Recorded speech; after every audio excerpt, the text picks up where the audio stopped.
Hi friends, Karthigai Deepam serial எபிசோட தான் நம்ம இந்த வீடியோக்குள்ளே பார்க்க போகிறோம். வாங்க நம்ம வீடியோக்குள்ளே போகலாம். ரம்யாவும் ரியாவும் சேர்ந்துட்டு அவங்க தீபாவை கடத்திட்டு வந்துருந்தாங்க. கடத்தி வச்சு அவங்க கயிறெல்லாம் வச்சு கெட்டி வச்சுருக்குறாங்க. அப்போ தீபா வந்து கண் முழிக்கிறாங்க, முழிச்சு பார்க்குறாங்க. ரம்யா பக்கத்தில் நிற்கிறாங்க. என்ன ரம்யா, என்ன இந்த மாதிரிக்கு நீ செய்து வச்சுருக்கிற, நீலாம் ஒரு நல்ல ஃப்ரெண்டாடி அப்படின்னு சொல்லி தீபா வந்து திட்டவும், அப்போ ரம்யா சொல்கிறாங்க, நான் உனக்கு நல்ல ஃப்ரெண்டுன்னு யார் சொன்னா? நான் உனக்கு நல்ல ஃப்ரெண்டாக தான் இருந்துகிட்டு இருந்தேன். ஆனால் கார்த்தியை நான் என்னைக்கு பார்த்தனோ அன்னையில இருந்து நான் கார்த்தியோட முழு பொண்டாட்டியை நான் வாழ ஆரம்பிச்சிட்டேன். அதனால தான் நான் இந்த மாதிரிலாம் செய்துட்டு இருக்கிறேன் அப்படிங்கிறாங்க. இன்னும் கொஞ்ச நேரத்தில் கார்த்திக் கையால் நான் தாலியும் கட்டிடுவேன், அதுக்கப்புறமா நான் முழு பொண்டாட்டியாக அவருக்கு ஆயிரும் அப்படிங்கவும், இது கெட்டதுமே தீபா வந்து ரொம்பவே ஆவேசத்தோடு பேச ஆரம்பிச்சிருந்தாங்க. நீ நினைக்கிறது கொஞ்சம் கூட நடக்கவே செய்யாது. கார்த்தி உன் கழுத்தில் தாலி கட்டுவார்னு சொல்லி நீ நினச்சிட்டு இருக்கிறியா? கண்டிப்பாக அது நடக்கவே நடக்காது அப்படிங்கிறாங்க. ஆனால் நீலாம் இப்படி இருப்பேன்னு சொல்லி நான் கொஞ்சம் கூட எதிர்பார்க்கவே இல்லை. என்னுடைய இந்த நிலைமைக்கு நீ தானே காரணமாக இருக்கிற. நீலாம் ஒரு ஃப்ரெண்டா அப்படிங்கும்போது அப்போ ரம்யா சொல்கிறாங்க, நான் உனக்கு ஃப்ரெண்டே கிடையாது. சொல்ல போனால் கார்த்தியை அடையிறதுக்காக நான் எங்கள் அப்பாவே நான் வந்து தீர்த்து கட்டுறதுக்காக துணிஞ்சேன். அப்படி இருக்கும்போது நீலாம் எனக்கு ஏமாத்துறதுக்கு அப்படிங்கிறாங்க. அப்போ தீபா சொல்கிறாங்க, நீ என்ன சூழ்ச்சி பண்ணாலும் சரிதான், ஆனால் கார்த்தி உங்களிடத்துல தாலி கட்டுவார்னு மட்டும் நீ கனவுல கூட நினச்சி பார்த்துறாது அப்படிங்கிறாங்க. அப்போ ரம்யா சொல்கிறாங்க, நான் இப்படி இருந்தால் தானே கார்த்தி என் கழுத்தில் தாலி கட்ட மாட்டாரு, நான் ஒன்றை மாதிரி இருந்தோம்னா என் கழுத்தில் தாலி கட்டுவார்ல அப்படிங்கிறாங்க. இப்படி சொல்லும் போது தீபாவுக்கு ஒன்றும் புரியல. நீ என்ன சொல்ல வார அப்படின்னு தீபா வந்து கோவத்தோட கேட்கும்போது அப்போ ரம்யா வந்து ரியாவை கூப்பிடுறாங்க. ரியாவை பார்த்தோம்னா அப்படியே அச்சு அசலாக அவங்க தீபா மாதிரியே வராங்க. இதை பார்த்ததுமே தீபா அதிர்ச்சி அடைகிறாங்க. நீ என்னது என்ன மாதிரிக்கே இருக்கிற அப்படிங்கும்போது, ஆமாம் ஒன்றை மாதிரிக்கே இருக்கிறன்னு உனக்கே நம்ப முடியல. அப்படி இருக்கும்போது கார்த்தி நம்ப தானே செய்வார். இவ வந்து வேற யாரும் கிடையாது, ரியா தான் ஒன்றை மாதிரிக்கு மாஸ்கை போட்டுட்டு வந்திருக்கிறா அப்படிங்கிறாங்க. இதை பார்த்ததுமே தீபா வந்து ரொம்பவே பயப்பட ஆரம்பிச்சிருந்தாங்க. ரம்யா, நான் சொல்கிறத கேளு, நீ தப்புக்கு மேலே தப்பு பண்ணிட்டு இருக்காத, என்னை விட்டுரு இங்க இருந்து அப்படிங்கும்போது, உன்னை விடுறதுக்காகவா நான் இவ்வளோ தூரம் நான் கஷ்டப்பட்டு எல்லாம் பிளான் பண்ணி செய்துட்டு இருக்கிறேன். கார்த்தி என் கழுத்தில் எப்போ தாலி கட்டுதாரோ அடுத்த நிமிஷமே நான் உன்னை தீர்த்து கட்டிடுவேன் அப்படின்னு ரம்யா வந்து சிரிச்சுக்கிட்டு அங்கேருந்து கிளம்புறாங்க. அப்போ தீபா சொல்கிறாங்க, ரம்யா தயவு செய்து என்னை விட்டுரு ரம்யா, நான் இன்னும் தான் நான் கார்த்தி சார் கூட நான் வந்து வாழவே ஆரம்பிக்கணும், எங்கள் வாழ்க்கையை நாசம் பண்ணிடாத, தயவு செய்து என்னை விட்டுருன்னு தீபா எவ்வளவோ கெஞ்சிட்டு இருக்கிறாங்க. ஆனாலும் அதெல்லாம் காதில் வாங்கிக்காம ரம்யாவும் ரியாவும் அங்கே நேராக மண்டபத்துக்கு வந்துருந்தாங்க. மண்டபத்துக்கு வந்ததுமே வந்து ரம்யா வந்து அவங்க முகத்தில் வந்து சேலையை போட்டு அவங்க மூடிட்டு இருக்கிறாங்க. அப்போ ரியாட்ட சொல்கிறாங்க, இங்கே பாரு ரியா, நீ மண்டபத்துக்குள்ளே போகிறது சரிதான், நான் ஜாக்கிரதையாக போகணும், தீபா மாதிரிக்கே நீ நடிக்க ஆரம்பிக்கணும், கொஞ்சம் கூட உன் மேலே யாருக்கும் சந்தேகம் வந்துடக்கூடாது, அதுவும் அந்த மீனாட்சி மைதிலி இருக்காங்க பாரு, அவங்கக்கிட்ட நீ ரொம்பவே ஜாக்கிரதையாக இருக்கணும் அப்படிங்கிறாங்க. அதெல்லாம் நீ ஒன்றும் பயப்படாத ரம்யா அப்படின்னு சொல்லிட்டு ரியா வந்து அவங்க மண்டபத்துக்குள்ளே போகிறாங்க. போனதுமே ஜானகி கேட்குறாங்க, தீபா நீ எங்கே தீபா போயிட்ட, உன்னை காணலன்னு சொல்லிட்டு நாங்கள் எல்லாரும் உள்ளார தேடிட்டு இருந்தோம் அப்படிங்கும்போது, இல்லை நான் கோயிலுக்கு போயிட்டேன் அப்படிங்கிறாங்க.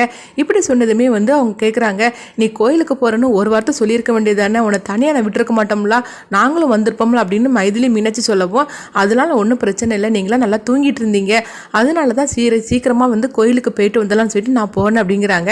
அப்போ மைதிலி சொல்கிறாங்க, என்ன தீபா உன் முகத்தில் இவ்வளோ வேர்வையாக இருக்குது, இரு நான் தொடச்சி விடுது அப்படின்னு சொல்லிட்டு துடைக்கிறதுக்காக வரும்போது இதை பார்த்ததுமே ரியா வந்து அலற ஆரம்பிச்சிருந்தாங்க. ஐயோ என்னை துடைக்காதீங்க, என்னை தொடாதீங்க அப்படிங்கிறாங்க. இப்படி சொன்னதுமே மைதிலி கேட்குறாங்க, ஏன் தீபன் இந்த மாதிரி சொல்லிட்டு இருக்கிறேன், ஏன் நான் உன்னை வந்து தொடக்கூடாதா தொடைக்கக்கூடாது அப்படிங்கும்போது, இல்லை இல்லை அப்படிலாம் ஒன்றும் இல்லை, நானே தொடச்சிக்கிடுது அப்படிங்கிறாங்க. ஆனாலும் வந்து மைதிலி பார்க்குறாங்க, என்ன தீபா இந்த மாதிரிலாம் வந்து பேச மாட்டாள, அவளுக்கே இப்படி வேர்த்து கொட்டுது அப்படின்னு சொல்லும் போது இப்போ மீனாட்சி சொல்கிறாங்க, அதெல்லாம் ஒன்றும் இருக்காது மைதிலி, அவள் கொஞ்சம் டென்ஷனாக இருப்பாளா இருக்கும், என்னதான் இருந்தாலும் கொஞ்ச நேரத்தில் அவளுக்கு கல்யாணம் நடக்க போதில்ல, அந்த டென்ஷனில் இருக்காலாம் இருக்கும் அப்படின்னு சொல்லவும், அப்படின்னு சொல்லிட்டு மைதிலி மீனாட்சி அங்கேருந்து கிளம்பி போகிறாங்க. சரி நீ சீக்கிரமாக வந்து இந்த புடவைலாம் கட்டிட்டீரி, நாங்கள் இப்போ வந்துடுவோன்னு சொல்லவும் ரியாவும் சரி அப்படிங்கிறாங்க. அடுத்த பார்த்தோம்னா ரியா வந்து அவங்க ட்ரெஸ் எல்லாம் மாற்றுறதுக்காக ரூமுக்குள்ளே போகும்போது அந்த இடத்துக்கு ரம்யா வந்துருந்தாங்க. அப்போ ரியாவை கேட்குறாங்க, என்ன ரியா உன் மேலே அவங்களுக்கு எந்த எதுவும் சந்தேகம் வரல அப்படிங்கும்போது, இல்லை இல்லை என் மேலே யாருமே சந்தேகப்படலை, நான் தான் தீபான்னு சொல்லிட்டு எல்லாருமே நம்பிட்டாங்க அப்படின்னு ரியா சொல்லவும், சரி சரி நீ சீக்கிரமாக கிளம்பு அப்படிங்கிறாங்க. அப்போ வந்து அவங்க புடவையெல்லாம் கட்டிட்டு இருக்கிறாங்க. அந்த நேரத்தில் வந்து கதவை வந்து யாரோ தட்டுற மாதிரி சவுண்டு கேட்குது. அப்போ ரியா சொல்கிறாங்க, யாரோ கதவை தட்டுறாங்க, நீ போய் அதில் இடத்துல போய் ஒளிஞ்சிக்கோ அப்படின்னு சொல்லவும், அப்போ ரம்யா வந்து அந்த இடத்துல போய் ஒளிஞ்சிக்கிறதுக்காக போகிறாங்க. அப்போ வந்து ரியா வந்து கதவை திறந்து பார்க்குறாங்க. அங்கே மைதிலி மீனாட்சி இருக்கிறாங்க. என்ன நீ ட்ரெஸ் எல்லாம் மாற்றிட்டியான்னு சொல்லி பார்க்கறதுக்காக வந்தோம், டைம் ஆகி போச்சுல்ல, அதான் அத்தை வந்து நீ கிளம்பிட்டே இல்லையான்னு சொல்லி பார்க்கறதுக்காக எங்களை அனுப்பிவிட்டாங்க அப்படின்னு மீனாட்சி சொல்லவும், இந்த கிளம்பிட்டு இருக்கிறேன் அப்படின்னு சொல்கிறாங்க. அப்போ அவங்க புடவைலாம் கட்டிட்டு இருக்கிறாங்க. சரி உன் முகத்துலலாம் மேக்கப் போடலாம் அப்படின்னு சொல்லிட்டு முகத்து பக்கத்தில் அவங்க வந்து பவுடர்லாம் போடுறதுக்காக வரும்போது அப்போ வந்து ரியா வந்து தடுக்கிறாங்க. நீங்கள் ஒன்று என்னை தொடாதீங்க அப்படின்னு சொல்லி ரொம்பவே கோவத்தோடு அவங்க பேச ஆரம்பிச்சிருந்தாங்க. இதை பார்த்ததுமே மைதிலி அதிர்ச்சி அடைகிறாங்க. என்ன அவன் முகத்தை தொட வரும்போதெல்லாம் தொடாதுன்னு சொல்லிட்டு இருக்கிறா, ஏன் தீபா உன் முகத்தை நான் தொடக்கூடாதா? உனக்கு பாரு முகத்தில் வேறு வேலாம் பட்டு மேக்கப்லாம் இல்லாமல் ஆகி போச்சுது. அதுக்காக தானே மேக்கப் போடுறதுக்காக நாங்கள் வந்தோம். நீ எதுக்காக இந்த அளவுக்கு நீ கோவப்படுத? நீ இப்படிலாம் என்கிட்ட கோவப்பட்டு பேச மாட்டே அப்படின்னு தீபாவை பற்றி சொல்லும் போது அப்போ தீபா சொல்கிறாங்க, அதெல்லாம் ஒன்றும் கிடையாது, நீங்கள் இங்கேருந்து போங்க, நானே கிளம்பி வரேன். அப்படிங்கும்போது என்ன இந்த மாதிரிலாம் பேசிகிட்டு இருக்கிற, இப்படிலாம் பண்ண மாட்டாள் அப்படின்னு மைதிலி மீனாட்சியும் ஒருத்தருக்கு ஒருத்தர் அவங்க பார்க்குறாங்க. ரெண்டு பேரும் வெளியே போங்க, நான் கிளம்பிட்டு நான் உங்களை கூப்பிடுறேன் அப்படின்னு தீபா சொல்லவும் அப்போ தீபா ஏன் இந்த மாதிரிலாம் பேசுகிறான்னு சொல்லிட்டு ரெண்டு பேருமே ரூமை விட்டு அவங்க வெளியே வந்துடுறாங்க. வந்ததுக்கப்புறமா மீனாட்சி மைதிலியும் சொல்கிறாங்க, ஏன் தீபா இந்த மாதிரிலாம் பேசிகிட்டு இருக்கிறா? காலையிலேருந்தே அவள் பேசுறது எதுவுமே சரியில்லை, என்னன்னே தெரியல அப்படின்னு சொல்லி இவங்க ரெண்டு பேரும் குழப்பத்தோடு இருந்துட்டு இருக்கிறாங்க. ஜானகி வராங்க. ஜானகி கேட்குறாங்க, என்ன தீபா வந்து கிளம்பிட்டாலும் அப்படிங்கும்போது இல்லத்த தீபா வந்து அவள் புடவைலாம் கட்டணும், மேக்கப்லாம் போடணும் அப்படின்னு சொல்லிட்டு எங்கள் ரெண்டு பேரையும் வெளியே போய் சொல்லிட்டா அப்படிங்கிறாங்க. சரி அதனால என்ன, நீங்கள் ரெண்டு பேரும் அங்கே இருந்தால் என்ன அப்படிங்கிறாங்க. அது தான் ஒன்றுமே புரிய மாட்டேங்குது. அவள் காலையில் கோயிலுக்கு போயிட்டு வந்ததுலேருந்தே எதுவுமே சரியில்லை, எங்களை வந்து பக்கத்துலேயே வரவிட மாட்டேங்கிறா. சொல்ல போனாக்கி அவள் முகத்தில் நான் வந்து மேக்கப் பண்ணணும்னு சொன்னாக்கி என்னை வந்து அவன் முகத்தை கூட தொட விட மாட்டேங்கிறா அப்படிங்கிறாங்க. ஏன் இப்படிலாம் நடந்துக்கிட்டு இருக்கிறான்னு தெரியல அப்படிங்கும்போது அப்போ ஜானகி சொல்கிறாங்க, இல்லை அவளுக்கு வந்து கல்யாணம் நல்லபடியாக நடக்கணும்னு நினச்சிருப்பா, அதனால தான் வந்து அவள் டென்ஷனோடு இருக்கிறா போலுக்கு அப்படின்னு சொல்லும் போது அப்படியா இருக்கும் அப்படின்னு சொல்லிட்டு மைதிலி மீனாட்சியும் கேட்குறாங்க. அப்படிலாம் தீபா இருக்க மாட்டாளா? அவள் எப்போவுமே நம்மகிட்ட வந்து இந்த மாதிரிக்கு அவள் பேசுனதே கிடையாது, என்னன்னே தெரியல, அவள் வந்து கோவத்தோடய இருந்துட்டு இருக்கிறா அப்படின்னு சொல்லிட்டு இவங்கெல்லாம் வந்து பேசிகிட்டு இருக்கிறாங்க.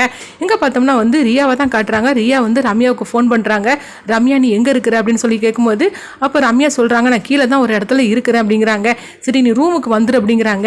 நான் எப்படி ரூமுக்கு வர முடியும்? அதான் அந்த மைதிலி மீனாட்சி அவன் பக்கத்துலேயே இருந்துட்டு இருப்பாங்களே அப்படிங்கும்போது இல்லை அவங்க ரெண்டு பேரையும் நான் விரட்டி விட்டுட்டேன், அதனால் அவங்க வரமாட்டாங்க நம்ம ரூமுக்கு, அதனால நீ இங்கே வா அப்படின்னு சொல்ல கூப்பிடவும் ரம்யாவும் சரின்னு சொல்லிட்டு அவங்க முகத்தில் வந்து அந்த சேலையை முக்காடு போட்ட மாதிரிக்கு அவங்க ரூமுக்கு வந்துருந்தாங்க. அப்போ ரியா உடனே வந்து அவங்க ரூமுக்கு உள்ளே கூப்பிட்டுட்டு அவங்க கதை அடைச்சிருந்தாங்க. சரி இப்போ நம்ம அடுத்ததான் என்ன பிளான் அப்படின்னு கேட்குறாங்க. இப்போ வந்து நான் கல்யாண பொண்ணு மாதிரிக்கு நான் வந்து கிளம்பிட்டேன், ஆனால் மணமேடைக்கு போகிறது நீ தானே போகணும், இப்போ நீ என்ன பண்ண போகிற, அந்த சாரி எடுத்து நீ கெட்டிக்கோ, இன்னும் கொஞ்ச நேரத்தில் உன்னை கூப்பிடுறதுக்காக இவங்க ரெண்டு பேரும் வந்துருவாங்க அப்படிங்கும்போது ஆனால் முகத்தை எப்படி நம்ம மாற்ற முடியும் அப்படிங்கிறாங்க. அப்போ ரம்யா சொல்கிறாங்க, இப்போ நான் முக்காடு போட்டிருக்கோம்ல அதே மாதிரிக்கு முக்காடு போட்ட மாதிரிக்கு நம்ம போயிடலாம் அப்படிங்கிறாங்க. அப்படி நம்ம போட்டு போனாக்கா அவங்க ரெண்டு பேருக்கும் சந்தேகம் வருமே அப்படிங்கிறாங்க. இப்படி பேசிட்டு இருக்கும்போதே மைதிலி மீனாட்சியும் வந்து அவங்க கதவை தட்டி நிற்கிறாங்க. அப்போ யார் வந்திருக்கிறீங்க அப்படின்னு தீபா குரலில் வந்து ரியா கேட்கவும் நாங்கள் தான் வந்திருக்கிறோம் தீபா அப்படின்னு மைதிலி மீனாட்சியும் சொல்கிறாங்க. கொஞ்சம் வெயிட் பண்ணுங்க, நான் இப்போ கதவை திறக்கிறேன் அப்படின்னு சொல்லிட்டு இருக்கிறாங்க. இப்போ என்ன பண்ணுறதுக்கு அப்படிங்கும்போது சரி உன் முகத்தில் வந்து இந்த மாதிரிக்கு இந்த பூவை வச்சு கெட்டிக்கோ அப்படிங்கிறாங்க.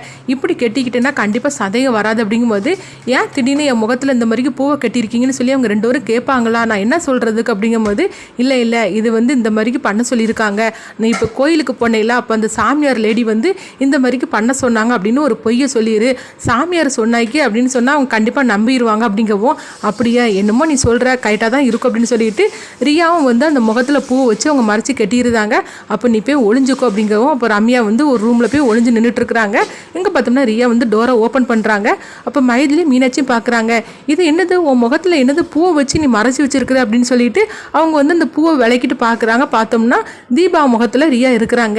என்ன தீபா எதுக்காக உன் முகத்தை அப்படி பூ அலங்காரத்தை வச்சு மறைச்சி வச்சிருக்க அப்படிங்கும்போது அப்போ வந்து தீபா சொல்கிறாங்க, இல்லை நான் இன்னைக்கு காலையில் கோயிலுக்கு போனோம்ல அப்போ அந்த சாமியார் லேடியை நான் பார்த்தேன், அவங்க தான் சொன்னாங்க கார்த்தி வந்து உன் கழுத்தில் தாலி கட்டி முடிகிற வரைக்கும் நீ அவரை பார்க்கக்கூடாது, அவரும் உன் முகத்தை பார்க்கக்கூடாது, அதுக்காக தான் இந்த மாதிரிக்கு ஒரு பரிகாரத்தை அவங்க சொல்லியிருக்கிறாங்க அப்படிங்கிறவோ அப்படியா அப்படின்னு சொல்லிக்கிட்டு ரெண்டு பேரும் குழப்பம் அடைகிறாங்க.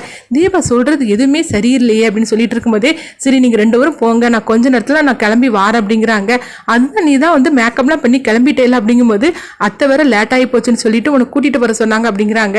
சரி கொஞ்ச நேரம் நீங்கள் ரெண்டு பேரும் வெளியே இருங்க அப்படிங்கும்போது நீ எங்கே போகிற தீபா அப்படிங்கிறாங்க. எனக்கு கொஞ்சம் ரெஸ்ட் ரூமு போகணும், அதனால ரெண்டு பேரும் வெளியே நில்லுங்க அப்படின்னு சொல்லிட்டு அவங்க ரெண்டு பேரையும் வெளியே தள்ளி கதவை அடிச்சிருந்தாங்க.